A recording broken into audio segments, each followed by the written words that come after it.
Hello and welcome back to the video darkroom. In this video I'm going to show you what responsive design is, specifically in respect of Premiere Pro, because responsive design can mean different things in other contexts such as web page development.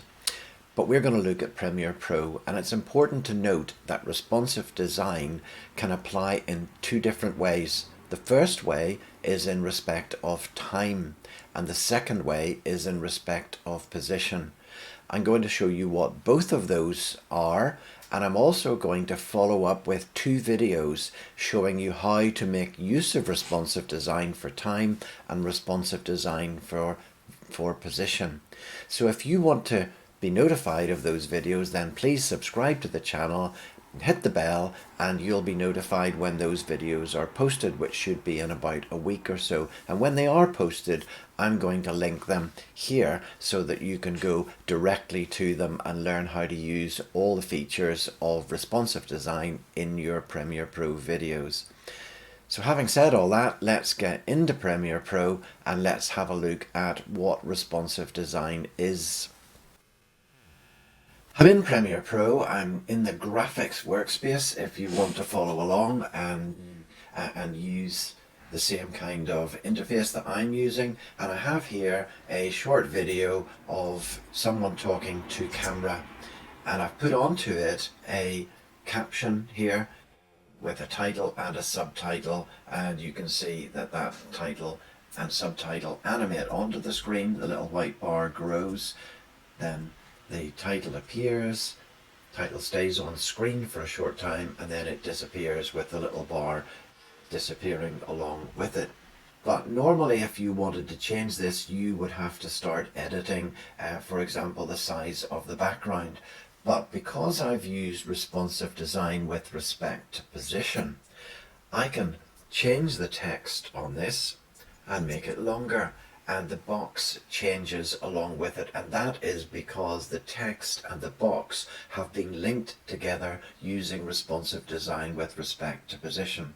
I can also edit the subtitle, but we could do more than that. I could, for example, select all of this text and I could change the size of it. So I'm just moving over to the Essential Graphics panel and I'm just going to change the size, and you can see that the box changes both in respect of its height and its width, and you'll notice also that the little white bar that's there as well is changing along with the size of the box. So that is responsive design with respect to position, and it really does make your life easier if you make your captions and your graphics elements with that.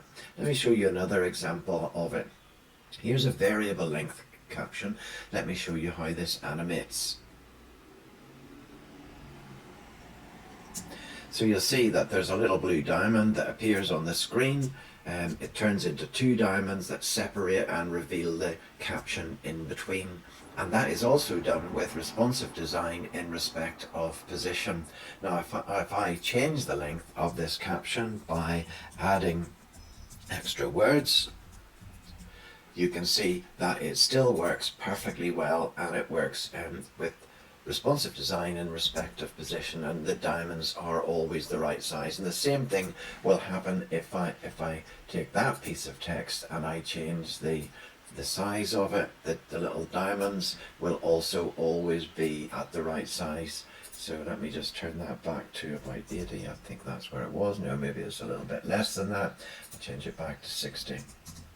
And you can see that that title then works just perfectly well. So that's responsive design with respect to position. Responsive design also applies with respect to time. So let's have a look at that. You can see on this caption here that there's the title of the caption. Let me just make this a little bit bigger so that you can see it. But you can also see that there is a darker piece in the middle and a lighter piece at each end. And if we look up in the Effect Controls panel, you'll see that there's a shaded area in at the beginning and a shaded area at the end. Now these areas are protected areas. These areas contain the animation where the title or the caption comes in, and then the caption remains on screen and no animation takes place, and then we move into one of those areas as well, and the caption animates out again. Now, the benefit of these areas is that you can change the length that this caption is on screen by just drawing it in. The area at the beginning and the area at the end are protected. They don't change. So the end result is, even though you make the caption very short, it animates in at the same speed, it animates out at the same speed. Let's look at that. Animates in, stays a short time, and animates out.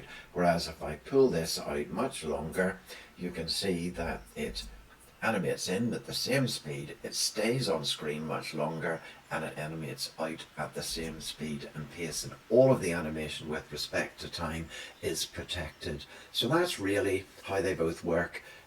You can create your graphic elements once, and then you can apply them very easily in many different ways, changing the length of time that things are on screen, or changing the size, changing the font, changing the amount of text that's in them, and your graphic elements will all remain on place and work exactly as you intended them.